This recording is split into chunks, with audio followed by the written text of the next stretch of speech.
Jamie, someone in the chat asked a good question, and I'm hesitant to open this can of worms, but I feel like that it is necessary. Someone was like, why doesn't someone contact Trump so they can make this mainstream? And here's the reality of it, guys, is I've been very vocal over time that I had suspicions of, I pray that he is actually who he says he is, but I've also had suspicions that he is an actor going along with everything. And everything that we see happening, it is impossible to disconnect yourself from it. So, how do you explain that, Jamie? Yeah, it's, we can't be Pollyanna. I tell people all the time, I'm like, listen, don't have some random facetious dogmatic hill that you're going to die on. Go in eyes wide open with the Trump or with whatever, with your government, with nationalism, with even the foundations of the United States of America.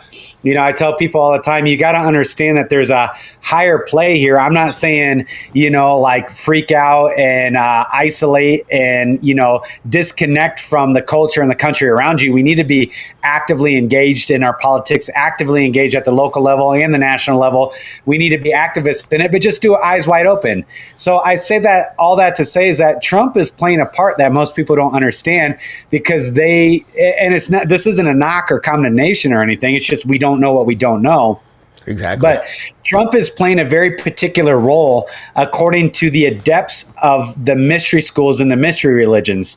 Now, for your listeners, Christopher, that aren't familiar with that, we're talking about high-level occultism. We're Babylonian, Canaanitic, Phoenician, Egyptological mystery school stuff. A lot of it came to light as being rebranded through Theosophy, through Madame Blavatsky, and eventually Alice Bailey. Alice Bailey, who created the Lucis Trust, or the Lucifer Trust. It was originally named the Lucifer Trust, which created all the founding publications for the United Nations, was through Theosophy and Alice Bailey and the Lucifer Trust.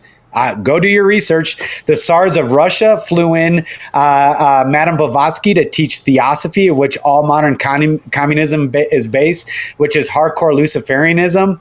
All the oligarchs of Europe and Southeast Asia are all based in Theosophy. And the United States of America is solely based on arcane mystery school occultic religions. There's a reason why it is the District of Columbia. Who is Columbia? Who is Astarte? Who's Astaroth? Who is Inanna? Who is the Queen of Heaven, right? Like, what is the Statue of Liberty? It is an all ancient Babylonian Canaanitic iconography and pictographs and hieroglyphs and blah, blah, blah. The Statue of Liberty is the feminine personification, duality, androgynous personification of Lucifer, and is literally dedicated by the Freemasonic occultic underground movement in France and Bavaria, and then gifted to the United States as the light bearer. Lucifer literally means light bearer over the United States of America. It's like, why do we have the largest Egyptological artifact on the face of the earth, built as a Washington monument across from the womb of Semiramis Astarte, Inanna, the Queen of Heaven, with a reflecting pool between the two for as above, so below. It's all occultic. They literally designed Washington, D.C. to be an exact replica of the Apollyon, or the Capitolia of Jupiter, which is Lucifer. We're one of the only places on the face of the earth that calls our national center a capital. It is a very particular word that nobody uses. It is a Capitolia of Jupiter, which is Apollo, which is Apollyon, which is Zeus, which is Baal, which is Lucifer.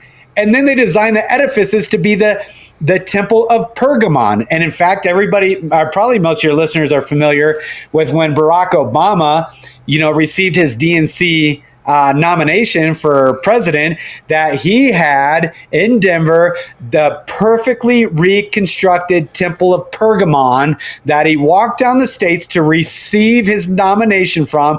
That same Temple of Pergamon is the edifices that are in the District of Columbia. The Temple of Pergamon is biblically referred to as the seat of Satan. Okay, Where am I going with all this? you got to deal with business straight up, like going eyes wide open. Trump uses high-level occultic language almost every time he speaks, and most people have no clue what he's saying. All this great awakening, reawakening, great awakening, this is all Aquarian age, high-level occultic language. Yesterday or 2 days ago, he said, I'm going to usher in a golden age. A golden age is Aquarian-based language out from high-level occultism, which is talking about the return of the gods of old.